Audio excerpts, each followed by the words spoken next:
الحمد لله الذي هدانا لهذا وما كنا لنهتدي لولا أن هدانا الله أشهد أن لا إله إلا الله وحده لا شريك له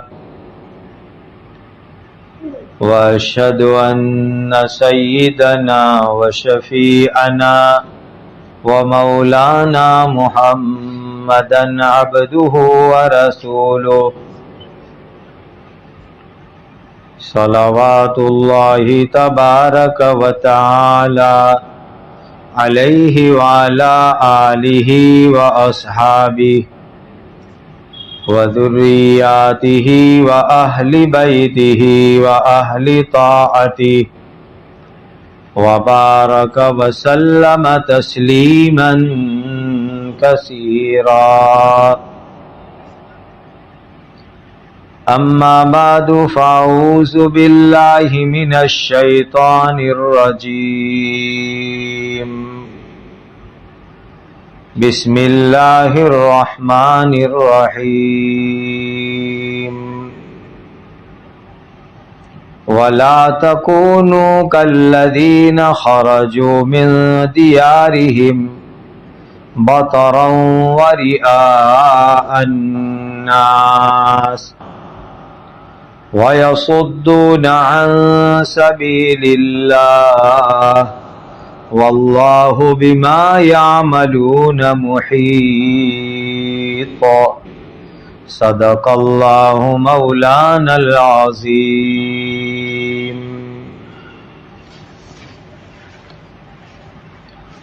آج 16 رمضان ہے اور آج کے بعد کی جو رات آئے گی وہ 17 رمضان کی رات آئے گی. 17 رمضان ہمارے دین کے اندر بہت ہی اہم یادگار تاریخی اور ایتہاسک دن ہے.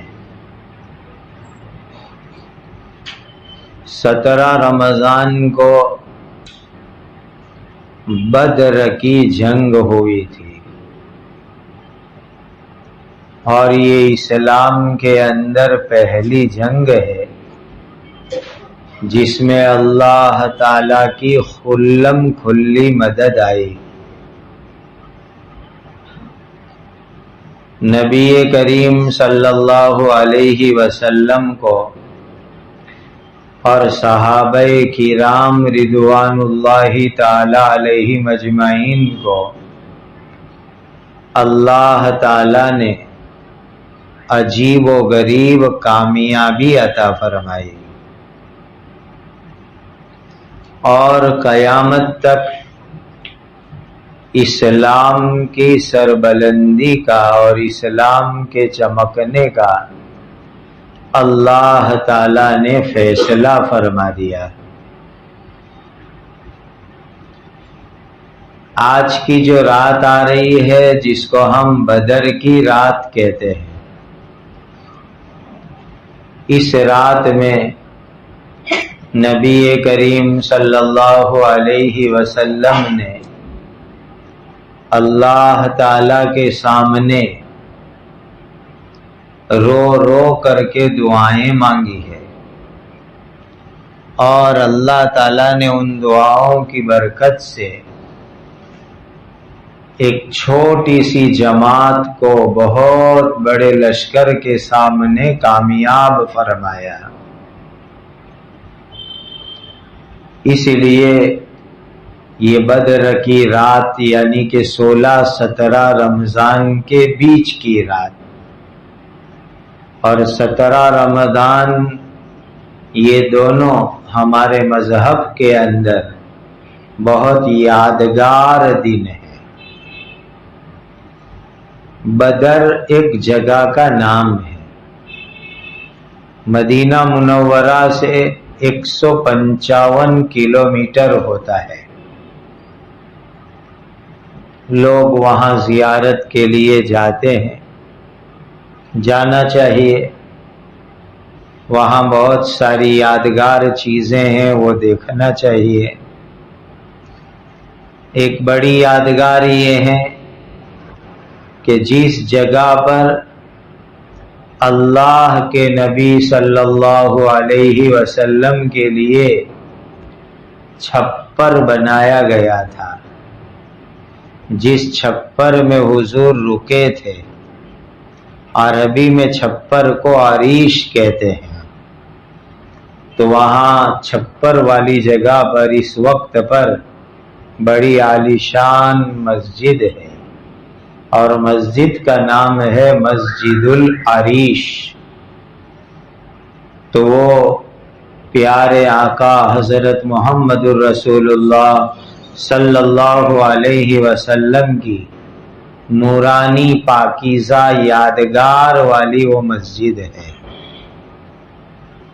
میدان بھی ہے بدر کا، جس کے اندر صحابہ کرام رضوان اللہ تعالی علیہ مجمعین نے رمضان کے مبارک مہینے میں مکہ کے دشمنوں کے ساتھ جنگ لڑی تھی۔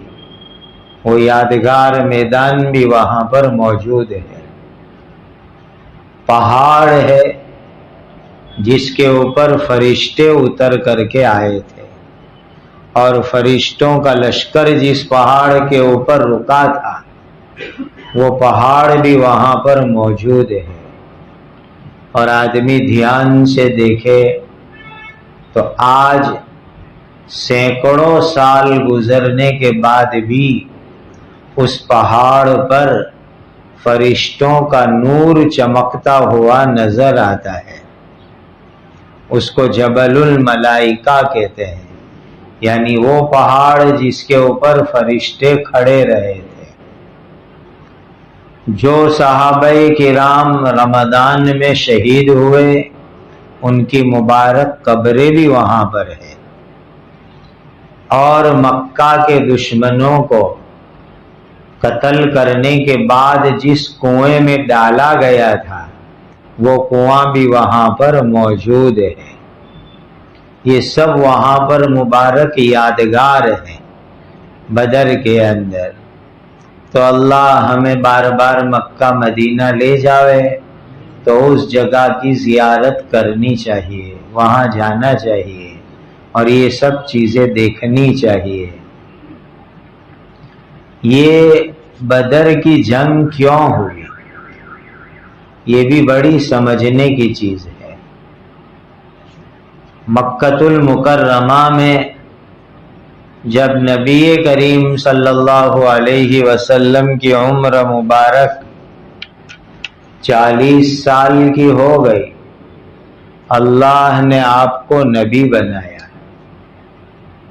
13 سال مکہ والوں نے بہت ظلم کیے، سارے ظلم سہن کر کے نبی کریم صلی اللہ علیہ وسلم لوگوں کو ایمان سکھلاتے رہے۔ پھر اللہ کا حکم ہوا اور مدینہ منورہ کی ہجرت ہوئی۔ جب ہجرت ہوئی تو مدینہ میں کچھ سکون چین ملا، تو مکہ کے کافروں کو یہ بھی اچھا نہیں لگا کہ نبی کریم صلی اللہ علیہ وسلم صحابہ کرام مدینہ جا کر چین سے رہے، سکون سے رہے، یہ بھی ان کو اچھا نہیں لگا۔ اس لیے مکہ والوں نے یہ سوچا کہ مدینہ کے اوپر اٹیک کرے، حملہ کرے، اور مدینہ جا کر نبی کریم صلی اللہ علیہ وسلم کو اور صحابہ کرام کو قتل کر ڈالے، ختم کر ڈالے۔ یہ مکہ کے دشمنوں کے دلوں کے اندر ناپاک ارادہ آیا۔ اب لڑائی لڑنے کے لیے پیسے چاہیے، مال چاہیے، اور بہت بڑی دولت لگتی ہے لڑائی لڑنے کے اندر، تو پیسے کیسے جمع کرے؟ تو انہوں نے مکہ کے اس زمانے کے دشمنوں نے یہ کیا کہ چلو اپنے بزنس کرے، کاروبار کرے، اور دھندا کرنے کے بعد جو نفع آئے گا، پروفٹ، اس نفع کے ذریعے سے ہم مدینہ پر اٹیک کریں گے۔ اس کے لیے انہوں نے لانگ ٹرم پلان بنایا، لمبا ایک پلان بنایا۔ اب بزنس کرنے کے لیے، دھندا کرنے کے لیے موڈی چاہیے، کیپٹل چاہیے، وہ کہاں سے لاوے؟ تو کہا پورے مکہ میں اعلان کیا کہ ہم ایک بزنس کا پروجیکٹ کر رہے ہیں، اور اس کاروبار کا مقصد یہ ہوگا کہ اس میں سے جو نفع کمائیں گے اس کے ذریعے سے ہم مدینہ منورہ کے اوپر حملہ کریں گے۔ مکہ والے اس وقت اتنے ڈینجر دشمن بنے ہوئے تھے کہ مکہ کے مالداروں نے بھی، مکہ کے غریبوں نے بھی، جس سے جو رقم بن پڑی وہ انہوں نے بزنس میں، دھندے میں، کاروبار کے اندر دی کہ لو ہماری منڈی لے جاؤ، اور منڈی لے جا کر کے دھندا کرو اور نفع کماؤ، اور نفع کما کر کے پھر مدینہ پر اٹیک کرو۔ اندازہ لگاؤ کہ مکہ کے لوگوں کو اس وقت پیارے آقا، اللہ کے آخری نبی حضرت محمد مصطفیٰ صلی اللہ علیہ وسلم کے ساتھ کیسی دشمنی ہوگی، کیسی ان لوگوں کو نفرت ہوگی کہ ان لوگوں نے، مالداروں نے، غریبوں نے، سب نے منڈی دی۔ اور تقریباً وہ زمانے میں سونے کی کرنسی چلتی تھی، سونے کا سکہ، تو 50,000 دینار، یعنی 50,000 سونے کے سکے جمع ہو گئے دھندا کرنے کے لیے، بزنس کرنے کے لیے، جس کی آج کے وزن میں ہم گنتی کریں تو 262 کلو اور 500 گرام سونا ہوتا ہے۔ 262 کلو اور 500 گرام سونا، اتنا بڑا گولڈ مکہ کے اندر جمع ہوا، اور مقصد یہ تھا کہ بزنس کر کے مدینہ پر اٹیک کرنا۔ اب وہ زمانے کے اندر بزنس کرنے کے لیے شام جاتے تھے۔ وہ زمانے کے اندر ایک ملک کا نام تھا شام۔ اب تو شام کے ٹکڑے ہو گئے، 7 حصوں میں ملک شام بٹ گیا۔ نبی کریم صلی اللہ علیہ وسلم کے مبارک زمانے میں شام ایک ملک تھا، ایک دیش تھا، ایک کنٹری تھی۔ ایسے اردو کے اندر سانچ کو بھی شام کہتے ہیں، جس کو ہم گجراتی میں سانچ کہتے ہیں، ایوننگ جس کو انگریزی میں کہتے ہیں اس کو بھی شام کہتے ہیں۔ وہ نہیں، بلکہ یہ عربی زبان کا شام جو ایک ملک تھا، بڑا بھاری ملک تھا، بڑا دیش تھا، وہاں اور یمن، 2 جگہ کے اوپر مکہ والے بزنس کرنے جاتے تھے۔ چونکہ مکہ تو بیوادن غیر ذی زرع، وہاں تو کھیتی نہیں، وہاں تو پانی کا انتظام نہیں، مکہ تو جنگل جیسا، وہاں کیا بزنس ہوگا؟ یہ تو آج مکہ اتنا ڈیولپ ہے، ابراہیم علیہ السلام کی دعا کی برکت ہے، ورنہ وہ زمانے کے اندر مکہ میں کوئی جو ہے اتنا زیادہ ڈیولپنگ نہیں تھا۔ مارکیٹ لگتے تھے، بازار لگتے تھے، عکاظ، ذی المجاز وغیرہ، تو لوگ شام جاتے تھے بزنس کرنے کے لیے۔ تو مکہ کے ایک بہت ہوشیار آدمی جن کا نام ابو سفیان تھا، بڑے لیڈر مکہ کے. اور وہ بڑی بات یہ ہے کہ نبی کریم صلی اللہ علیہ وسلم کے خسر بھی ہوتے ہیں, حضور کے سسرے بھی ہوتے ہیں. ان کی بیٹی ام حبیبہ رضی اللہ تعالی عنہا وہ ام المؤمنین ہے, نبی کریم صلی اللہ علیہ وسلم کی پاک بیوی ہے. ان کے سگے ابا ابو سفیان لیکن کٹر دشمن. یہ بھی اللہ کی عجیب قدرت تھی کہ باپ کٹر دشمن اور بیٹی حضور کے نکاح کے اندر. تو حضرت ام حبیبہ رضی اللہ تعالی عنہا کے ابا ابو سفیان مکہ کے بڑے ہوشیار لیڈر تھے. تو ان کو سارا گولڈ دیا کہ جاؤ تم ملک شام جا کے بزنس کرو اور نفع کما کر کے لاؤ, اور لا کر کے جو ہے مسلمانوں کے ساتھ اپنے وار کریں گے, لڑائی کریں گے. پورا قافلہ گیا مکہ سے. آپ نقشہ دیکھو گے بھگوڑ میں تو مکہ سے شام جانے کے لیے مدینہ کے قریب سے راستہ تھا.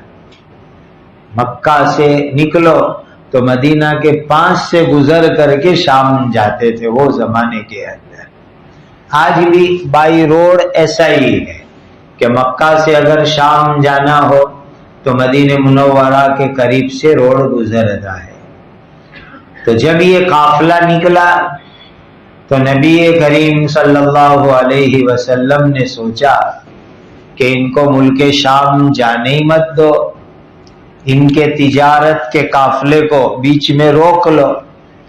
تو اللہ کے نبی صلی اللہ علیہ وسلم تقریباً 150 یا 200 صحابہ کرام رضوان اللہ تعالی علیہم اجمعین کو لے کر کے نکلے. ہجرت کا دوسرا سال تھا, جمادی الاولیٰ کا مہینہ تھا یا جمادی الاخری کا مہینہ تھا, اور عشیرہ نام کی ایک جگہ ہے. میں گیا ہوں الحمدللہ وہ جگہ پر بھی. وہاں تک نبی کریم صلی اللہ علیہ وسلم تشریف لے گئے. وہاں گئے تو پتا چلا کہ یہ جو قافلہ ہے وہ تو چلا گیا, ملک شام نکل گیا. تو نبی کریم صلی اللہ علیہ وسلم واپس مدینۃ المنورہ تشریف لے آئے, اور ابو سفیان شام پہنچ گئے سلامتی سے, اور انہوں نے جا کر کے زوردار بزنس کیا, کاروبار کیا. عجیب بات ہے کہ اللہ کی بڑی حکمت اور مصلحت ہوتی ہے, ہم نہیں پہنچ سکتے. یہ ابو سفیان جاتے رہتے تھے ملک شام تجارت کے لیے, مکہ والے بھی جاتے رہتے تھے. ابو سفیان کا شام جانا بھی بہت خیر کا ذریعہ ثابت ہوا. بعد کے واقعات نے یہ ثابت کیا. انہوں نے زوردار کاروبار کیا, خوب نفع کمایا, اور نفع کمانے کے بعد یہ لوگ واپس مکہ آ رہے تھے, اور نبی کریم صلی اللہ علیہ وسلم کو خبر ہو گئی کہ وہ قافلہ جو گیا تھا جمادی الاولیٰ, جمادی الاخری, رجب, شعبان, رمضان, تقریباً 5 مہینے ہو گئے, کیا وہ قافلہ ریٹرن جا رہا ہے مکۃ المکرمہ. چونکہ اس زمانے کے اندر ٹرین نہیں تھی, بس نہیں تھی, گاڑی نہیں تھی, پلین نہیں تھے, پیدل جانے کا, اونٹ پر جانے کا, تو ایک سفر میں 5-5, 6-6 مہینے لگ جاتے تھے. تو وہ لوگ واپس جا رہے ہیں مکۃ المکرمہ. نبی کریم صلی اللہ علیہ وسلم کا جاسوسی کا سسٹم بہت مضبوط تھا. حضور صلی اللہ علیہ وسلم نے دشمنوں کی جو کچھ چال ہوتی تھی, پلاننگ ہوتی تھی, دشمنوں کے جو کام ہوتے تھے, اس پر واچ حضور کی بہت زوردار پاورفل رہتی تھی. تو حضور کو پتا چل گیا کہ وہ لوگ واپس آ رہے. تو نبی کریم صلی اللہ علیہ وسلم نے مدینہ میں اعلان فرمایا کہ چلو ابو سفیان کا قافلہ آ رہا ہے، اس کو روکنے کے لیے ہمیں جانا ہے۔ اور حضور نے فرمایا کہ کوئی کمپلسری فرضیات نہیں ہے، جس کو آنا ہو میرے ساتھ آوے، مرضی کی بات ہے۔ جو نہیں آئے گا اپنی مرضی، آنا چاہے آوے۔ دوسری بڑی بات اس میں یہ تھی کہ صحابہ کے سواری کے اونٹ گھوڑے یہ پراپر مدینہ میں نہیں رہتے تھے، ضرورت کے رہتے تھے، باقی آجو باجو کے گاؤں میں رہتے تھے۔ اگر کہیں سفر میں جانا ہو تو گاؤں جانا پڑے، نہیں گاؤں جا کے لانا پڑے۔ جیسے کہ آپ لوگ شہر میں رہتے ہو اور کھیتی باڑی فارم بار ہے، تو اس طریقے سے صحابہ کرام کے جانور بھی مدینہ سے باہر گاؤں میں رہتے تھے، تو وہاں اونٹ لینے جانا پڑے، گھوڑے لینے جانا پڑے، سفر میں جانا ہو تو اچانک کیسے لینے جاوے؟ سواری بھی نہیں صحابہ کے پاس۔ اسی لیے نبی کریم صلی اللہ علیہ وسلم نے فرمایا کہ بھئی لڑنا تو ہے نہیں، ہمیں کوئی جنگ کا تو ارادہ نہیں ہے، صرف وہ لوگ تجارت کر کے جا رہے ہیں، ان کو روکنا ہے، اور فرضیات نہیں، جس کو آنا ہو چلو، اور جن کی سواری ہوئے یا مدینہ میں وہ چلو۔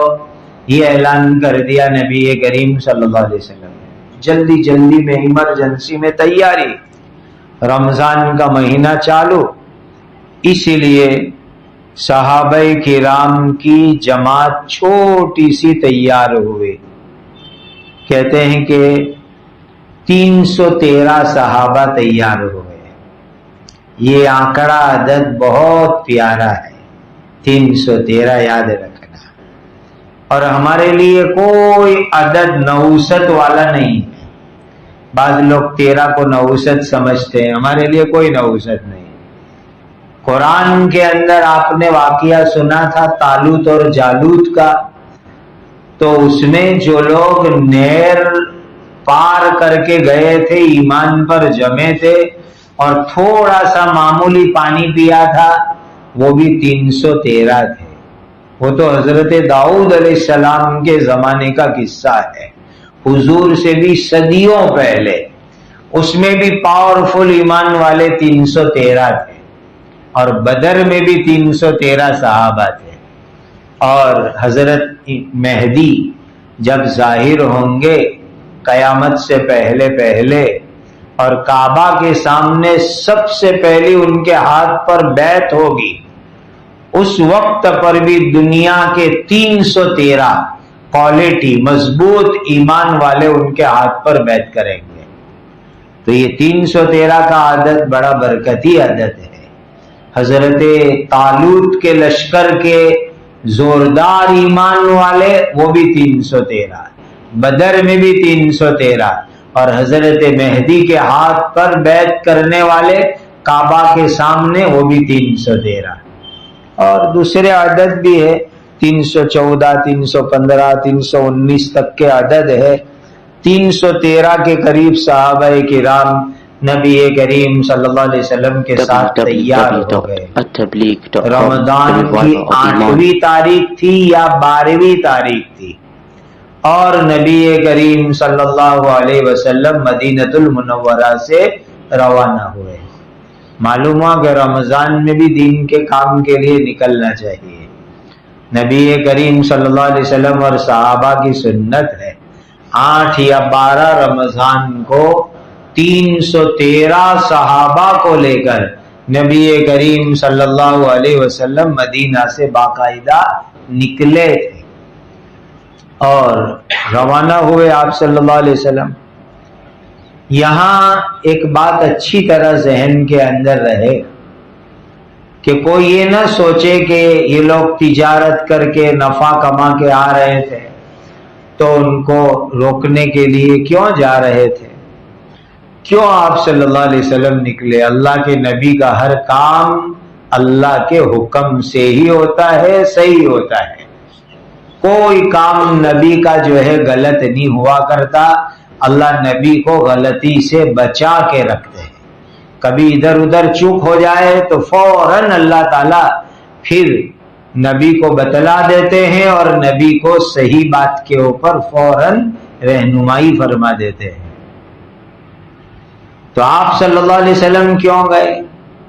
پہلی بات تو یہ ہے کہ جیسا کہ آپ نے سن لیا کہ یہ بزنس، کاروبار، دھندا اور نفع کمانا کوئی کھانے پینے کے لیے نہیں تھا، بلکہ ان لوگوں نے یہ بزنس اور کاروبار کیا تھا اسی ناپاک مقصد کے لیے کہ نفع کما کر کے مدینہ منورہ کے اوپر حملہ کرے۔ یہ لوگ نفع سے مدینہ پر اٹیک کرنا چاہتے تھے، یہ ان کا ناپاک مقصد تھا۔ اسی لیے حضور یہ چاہتے تھے کہ لڑائی نہ ہوئے، جنگ نہ ہوئے، اسی لیے ان کے قافلے کو روک لو تاکہ قافلہ مکہ جاوے ہی نہیں، نفع پہنچے ہی نہیں اور لڑائی ہوئے ہی نہیں۔ دوسری بڑی بات اس کے پیچھے یہ تھی کہ یہ لوگ جو پیسے لے کر کے دھندا کرنے گئے تھے اس میں پیسے صحابہ کے تھے، جو صحابہ ہجرت کر کے مکہ سے مدینہ جاتے تھے۔ ہجرت اتنی آسان نہیں تھی جتنی ہم سمجھتے ہیں۔ ہم تو آج اللہ کے راستے میں جائیں گے، گھر، بنگلہ، دکان، بیلنس سب اپنی جگہ کے اوپر، اور 3 دن 40 دن 4 مہینے سال لگا کے آئیں گے، پھر سب گھر پہ موجود ہے۔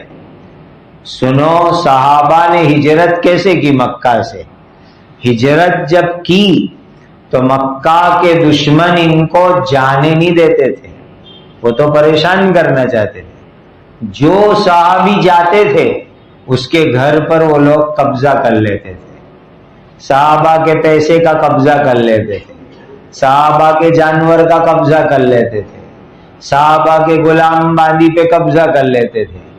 جو صحابی مکہ سے ہجرت کر کے مدینہ گیا ان کی ساری چیز کا مکہ کے دشمنوں نے قبضہ کر لیا، لے لیا۔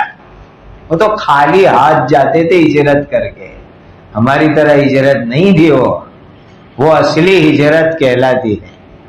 تو سب کچھ مکہ کے دشمنوں نے لے لیا تھا، اور جو مال دولت صحابہ کا انہوں نے زبردستی لے لیا تھا، وہی مال دولت میں سے ایک بڑا حصہ یہ بزنس کے لیے لگایا تھا۔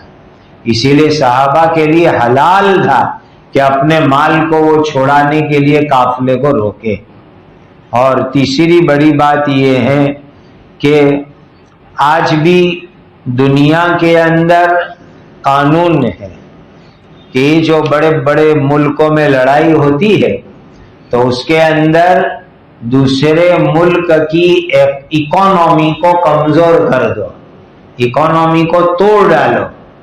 یہ آج کے زمانے کی بہت بڑی لڑائی اور جنگ ہے۔ اب زیادہ ہتھیاروں سے لڑائی نہیں ہوتی، اکانومی میں لڑائی ہوتی ہے کہ اس ملک کی اکانومی اس کو توڑ ڈالو، اس ملک کے دھندے روزگار کاروبار کو ٹھنڈا کر دو تاکہ یہ ملک کمزور ہو جاوے، غریب ہو جاوے، لڑنے ہی نہیں آوے۔ یہی بڑے بڑے ملکوں میں دنیا کے اندر گندی سیاست راجکارن چلتا ہے۔ تو نبی کریم صلی اللہ علیہ وسلم کا پاک مقصد یہ تھا کہ دشمنوں کی اکانومی کمزور ہو جاوے اور وہ مدینہ لڑنے کے لیے ہی نہیں آوے۔ اور چوتھی بڑی بات یہ تھی کہ ان مکہ کے دشمنوں کا ناپاک مقصد یہ تھا اسلام کو مٹانا، صحابہ کو مٹانا، اللہ کے آخری نبی کو مٹا دینا۔ یہ ان لوگوں کا ناپاک اور گندا مقصد تھا۔ اسی لیے نبی کریم صلی اللہ علیہ وسلم رمضان کے مبارک مہینے کے اندر ان کا پیچھا کرنے کے لیے روانہ ہوئے۔ حضور جب مدینہ سے نکلے تو ایک جگہ ہے اس کا، وہاں اس وقت پر مسجد بھی بنی ہوئی ہے اور اس کا نام ہے مسجد بیوت السقیہ۔ بڑی عجیب جگہ ہے یہ۔ وہاں پہنچے، کنواں تھے وہاں پر۔ سقیہ عربی میں ایسے بھی پانی پینے کی پرب کو کہتے ہیں، جس کو ہم گجراتی میں پرب کہتے ہیں، عربی میں سقیہ کہتے ہیں۔ اسی لیے آپ نے مکہ میں ہر جگہ بورڈ پڑھو گے سقیا زمزم، سقیا زمزم، جہاں بھی نل لگے وہاں عربی میں یہ لکھا ہوا ہے۔ تو یہ ایک کنواں ہے مدینہ سے بدر والے راستے کے اوپر، وہاں نبی کریم صلی اللہ علیہ وسلم رک گئے، پانی پیا، صحابہ کو بھی حکم دیا کہ پانی پیو یہاں پر، اور اس کے بعد نبی کریم صلی اللہ علیہ وسلم نے وہاں پر نماز ادا فرمائی، اور وہاں حضور نے ایک عجیب دعا مانگی۔ یہ پورا سفر دعا کا ہے، اور دعا سے اللہ کی مدد لینے کا یہ مبارک سفر ہے۔ وہاں حضور نے دعا مانگی، اللہم ان ابراہیم عبدک وخلیلک ونبیک دعاک لأہل مکہ، اے اللہ یہ حضرت ابراہیم علیہ السلام آپ کے بندے ہیں، آپ کے خلیل پکے دوست ہیں، اور آپ کے نبی ہیں، اور آپ کے خلیل ابراہیم علیہ السلام نے مکہ والوں کے لیے دعا مانگی تھی، اور میں محمد صلی اللہ علیہ وسلم ہوں، آپ کا بندہ ہوں، آپ کا نبی ہوں۔ حضرت ابراہیم علیہ السلام نے ہزاروں سال پہلے مکہ والوں کے لیے دعا مانگی تھی، وَارْزُقْ أَهْلَهُ مِنَ الثَّمَرَاتِ، اے اللہ مکہ والوں کو پھل فروٹ دینا۔ تو آج تک وہ دعا کی برکت ہے کہ مکہ میں تو کھیتی باڑی ہوتی نہیں، پوری دنیا کا پھل فروٹ میوہ مکہ میں آتا ہے، پوری دنیا کا۔ ابراہیم علیہ السلام کی دعا کی برکت ہے۔ تو نبی کریم صلی اللہ علیہ وسلم نے یہاں کنویں پر پانی پی کے نماز پڑھ کے دعا مانگی، وَإِنِّي مُحَمَّدٌ عَبْدُكَ وَنَبِيُّكَ أَدْعُوكَ لِأَهْلِ الْمَدِينَةِ أَن تُبَارِكَ لَهُمْ فِي سَاعِهِمْ وَمُدِّهِمْ وَثِمَارِهِمْ، اے اللہ میں آپ سے مدینہ والوں کے لیے دعا مانگتا ہوں، میں محمد ہوں، اے اللہ آپ کا بندہ ہوں، آپ کا نبی ہوں، میں مدینہ والوں کے لیے دعا مانگتا ہوں کہ مدینہ کے سا میں، مد میں، اور مدینہ کے پھلوں کے اندر برکت عطا فرما۔ یہ سا اور مد کیا چیز ہے؟ جس کو ہمارے یہاں لیٹر یہ کہتے ہیں نا، لیٹر، سیر، یہ ماپ لے، دودھ ماپنے کے لیے، کیروسین ماپنے کے لیے۔ تو اس زمانے کے اندر جو ماپنے کے لیے ایسی چیزیں ہوتی تھی اس کو سا اور مد کہتے ہیں۔ ابھی بھی بعض لوگوں نے وہ بنوا کے تقسیم کیے، پلاسٹک کے، کسی نے پیتل کے، کہ اللہ کے نبی صلی اللہ علیہ وسلم کے زمانے میں اس طرح ہوتا تھا، اور پوری سند کے ساتھ یہاں کفلتا میں ایک مفتی صاحب تھے، ان کے پاس تھا، تو لوگ اب اس کو پروڈکشن کر کے تقسیم کرواتے ہیں کہ حضور اتنے پانی میں وضو فرماتے ہیں، تو بالکل حضور کے جیسا وہ وضو کا برتن کے حضور اتنا پانی استعمال کرتے تھے۔ تو وہ ہے لوگوں کے پاس، بہت سو کے پاس ہے، دیکھنا ہو تو میرے پاس بھی ہے، میں بھی دکھا دوں گا لا کر آپ کو کہ اللہ کے نبی صلی اللہ علیہ وسلم کے زمانے میں یہ سا مود وغیرہ کیسے ہوتے تھے۔ تو خیر، تو آپ صلی اللہ علیہ وسلم نے مدینہ کے یہ جو ناپ کر کے چیزیں بیچی جاتی تھی، پھل فروٹ، سب کے لیے حضور نے دعا فرمائی، اور پھر حضور نے آگے دعا کی، اللہم حبب الینا المدینہ، اے اللہ مدینہ کو ہمارے لیے محبوب بنا دو۔ بات دراصل یہ تھی کہ جو صحابہ مکہ سے ہجرت کر کے آئے تھے ان کا دل مدینہ میں لگتا نہیں تھا، وطن وطن ہوتا ہے۔ حضور نے بھی 53 سال مکہ میں گزارے، تو مدینہ میں صحابہ کا دل لگتا نہیں تھا، صحابہ روتے تھے باقاعدہ مکہ کو یاد کر کے، باقاعدہ روتے تھے وطن کو یاد کر کے۔ آدمی چلے میں جائے تو روتا ہے، تو یہ تو پوری زندگی کا فیصلہ کر کے نکلے تھے صحابہ، تو مکہ کے پانی یاد آتے تھے، مکہ کے کنویں یاد آتے تھے، صحابہ کو روتے تھے۔ اور بات دراصل یہ تھی کہ مدینہ وہ زمانے میں بیماری کا گڑھ تھا، وہاں گندے پانی کے نالے تھے، اور بیماری بھی بہت تھی، لوگ بیمار بھی بہت ہوتے تھے، اور بچھو بھی بہت تھے، تو مدینہ کوئی پسند نہیں کرتا تھا رہنے کے لیے، ایسا تھا مدینہ منورہ۔ اس لیے نبی کریم صلی اللہ علیہ وسلم نے باقاعدہ دعا مانگی اللہ تعالیٰ سے، اللہم حبب الینا المدینہ، اے اللہ ہمارے دل کے اندر مدینہ کی محبت ڈال دو۔ پھر تو حضور کی دعا کی برکت ایسی ہوئی کہ صحابہ مکہ کو بھول گئے اور مدینہ ہی کے ہو گئے، پھر مدینہ ہی ان کا وطن بن گیا۔ اور حضور نے دعا مانگی وَجْعَلْ مَا بِهَا مِنَ الْوَبَاءِ بِخُمْ، اے اللہ مدینہ کی جتنی بیماری ہے نا خم بیچ دو۔ خم ایک جگہ کا نام ہے مدینہ کے باہر، غدیر خم، وہاں پانی کی ایک چھوٹی سی جگہ بھی ہے، میں گیا تھا ابھی 4-1 مہینے پہلے وہاں دیکھنے کے لیے، تو وہ غدیر خم جگہ ہے وہاں۔ تو کہا اللہ مدینہ کی ساری بیماری وہاں ٹرانسفر کر دو۔ حضور نے باقاعدہ دعا مانگی اللہ سے، اللہم انی قد حرمت ما بین لابتیہا کما حرم ابراہیم خلیلک مکہ، اے اللہ جیسے ابراہیم علیہ السلام نے مکہ کے حرم ہونے کا اعلان کیا تھا، میں مدینہ کو حرم بناتا ہوں۔ حضور نے یہ دعا مانگی باقاعدہ۔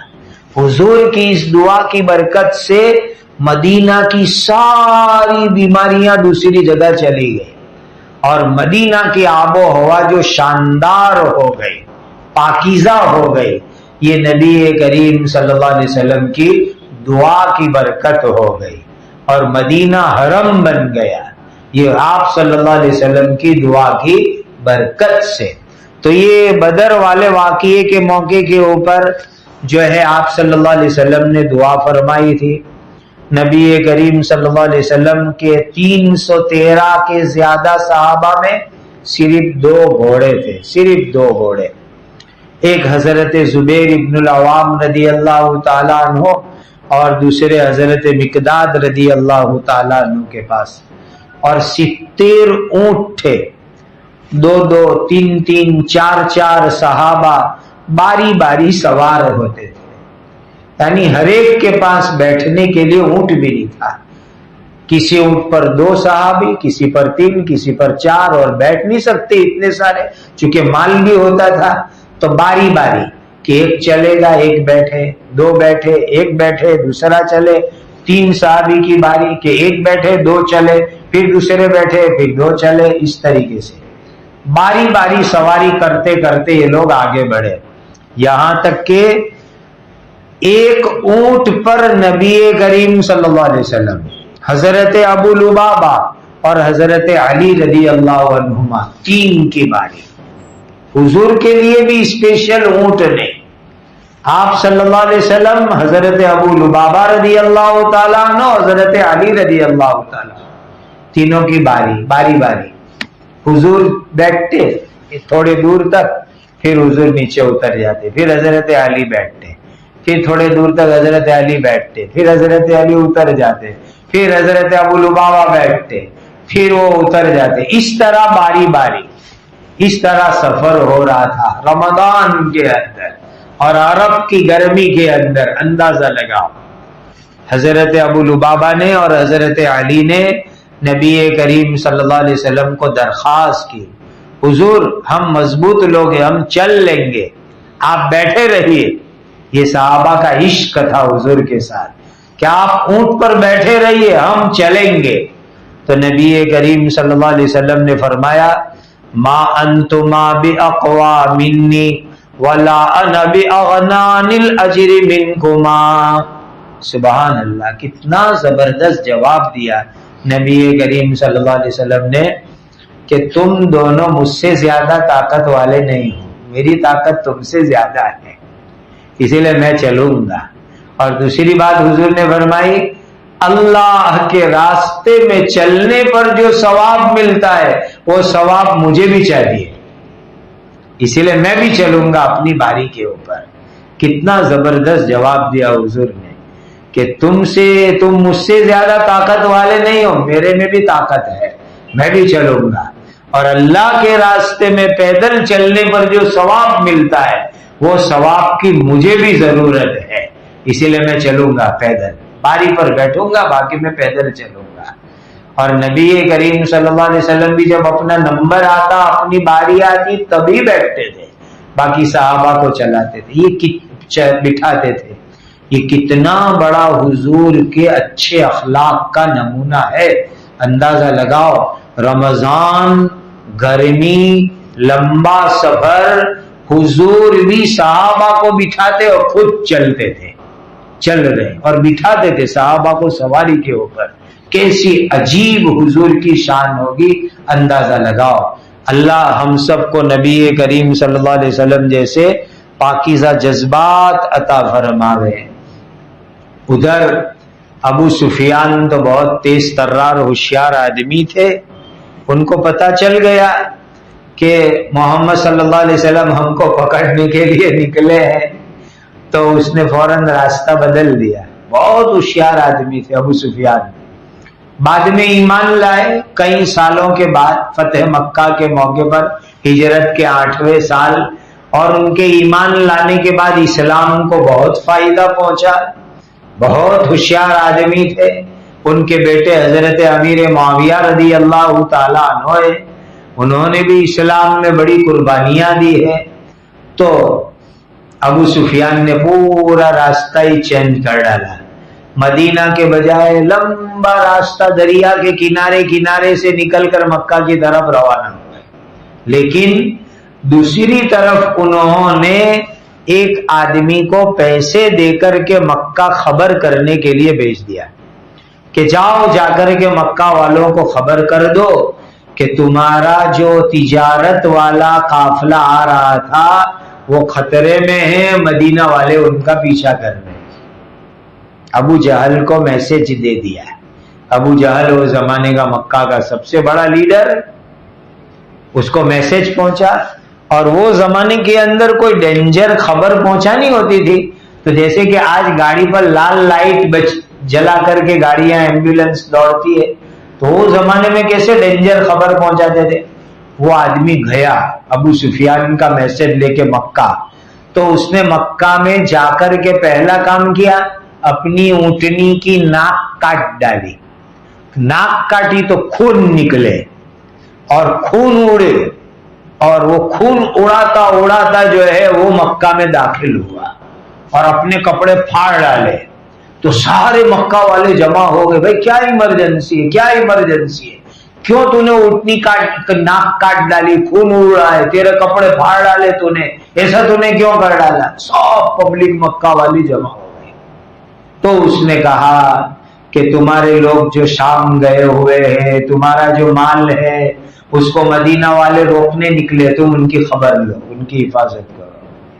اب مکہ والوں کو غصہ آیا، ابو جہل بہت گرم، ایک دم گرم، اور کہنے لگا اچھا یہ مکہ سے ہجرت کر کے مدینہ گئے اور ان کی اتنی ہمت ہو گئی کہ اب وہ ہمارے قافلے کو روکے، ہمارا مال روکے، اتنی ہمت ہو گئی ہے، ابھی تو یہاں سے گئے اور ہمارے ہاتھ کے نیچے رہتے تھے اور اب اتنی ہمت والے ہو گئے۔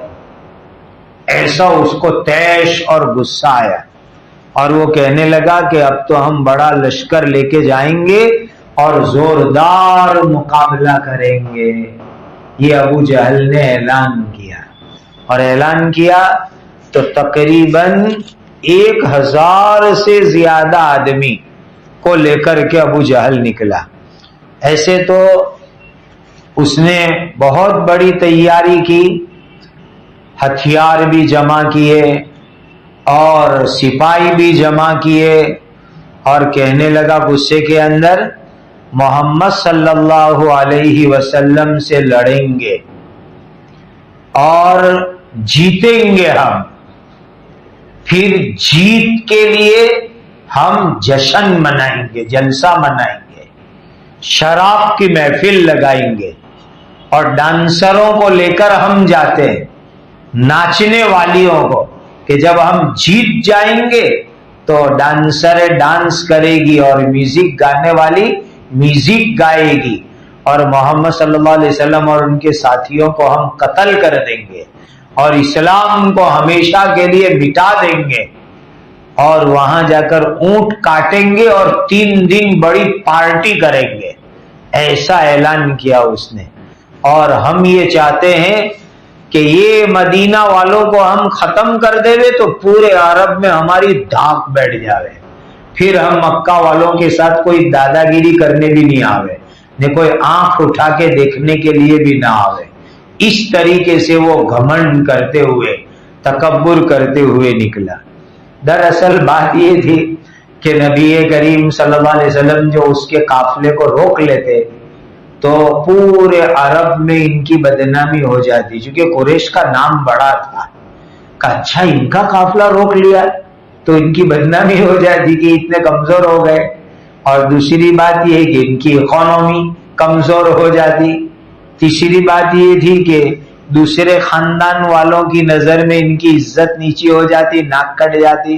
قریش کا ایک نام تھا، وہ نام نیچے ہو جاتا، اسی لیے اس کو بہت غصہ آیا ابو جہل کو، اور اس نے بہت بڑا لشکر تیار کیا اور نبی کریم صلی اللہ علیہ وسلم کے مقابلے کے لیے نکلا۔ 200 گھوڑے، 600 زیرہ یعنی بختر لوہے کے پہننے کے لیے، اور اونٹ بہت بڑی تعداد کے اندر، اور بینڈ باجے بھی لے کر کے گئے کہ اللہ کے نبی کو اور صحابہ کو مار ڈالیں گے اور زوردار جلسہ کریں گے۔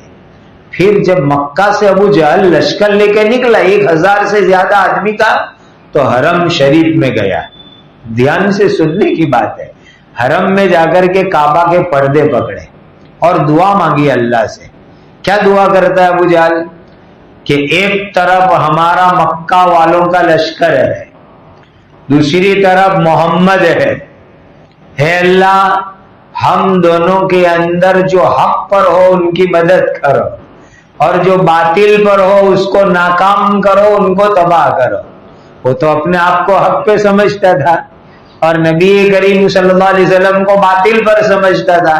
اس نے حرم میں جا کے کعبہ کے پردے پکڑ کے باقاعدہ دعا کی، اس نے وہاں پر، پھر وہاں سے وہ روانہ ہوا۔ دیکھو کافر لوگ بھی تھے، سوچنے کی چیزیں ہیں کہ کوئی سفر میں جاوے، جنگ میں جاوے تو حرم جاوے، کعبہ کے پردے پکڑے، دعا کرے۔ ان کو بھی یقین تھا کہ یہاں اللہ تعالیٰ دعا قبول فرماتے ہیں۔ اس طرح نکلا اور پورے گھمنڈ کے ساتھ اللہ تعالیٰ نے فرمایا وَلَا تَكُونُوا كَالَّذِينَ خَرَجُوا مِن دِيَارِهِمْ بَطَرًا وَرِئَاءَ النَّاسِ وَيَصُدُّونَ عَن سَبِيلِ اللَّهِ وَاللَّهُ بِمَا يَعْمَلُونَ مُحِيطٌ۔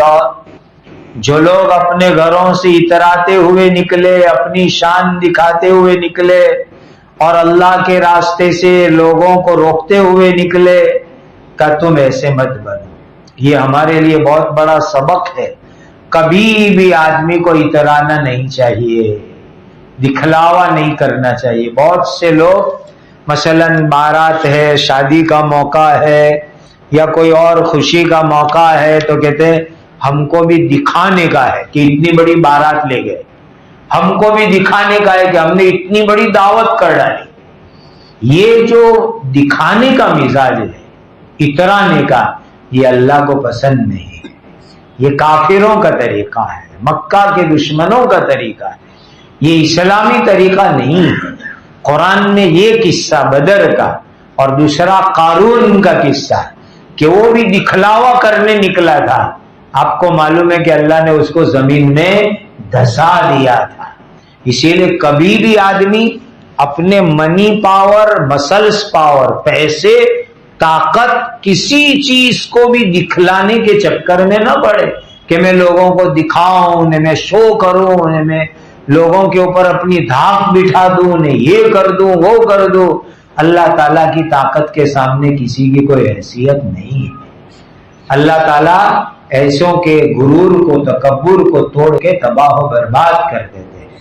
اللہ تعالیٰ کو مقدر میں تھا ابو سفیان تو سلامت مکہ پہنچ گئے، اور یہ ابو جہل کو اللہ تعالیٰ نے یہاں پہنچا دیا بدر کے میدان کے اندر۔ اور یہ 17 رمضان کا دن تھا، اور وہاں نبی کریم صلی اللہ علیہ وسلم نے آج کی رات میں یعنی 16 کے بعد والی رات میں پوری رات اللہ کے سامنے دعا میں گزاری، سجدے کے اندر گزاری، اور حضور کی دعاؤں کی برکت سے اللہ تعالیٰ کی مدد آسمان سے آئی، فرشتوں کی مدد آئی، اور اللہ سبحانہ و تعالیٰ نے زوردار کامیابی عطا فرمائی۔ تو 16 کے بعد والی رات بدر کی رات اور 17 رمضان بدر کا دن، یہ ہمارے اسلام کے اندر ایک بڑا تاریخی، بڑا یادگار موقع ہے۔ اللہ سبحانہ و تعالیٰ ہمیں اترانے سے، دکھلاوا کرنے سے، تکبر سے، نمائش سے ہم سب کی حفاظت فرمائے۔ وآخر دعوانا الحمدللہ رب العالمین۔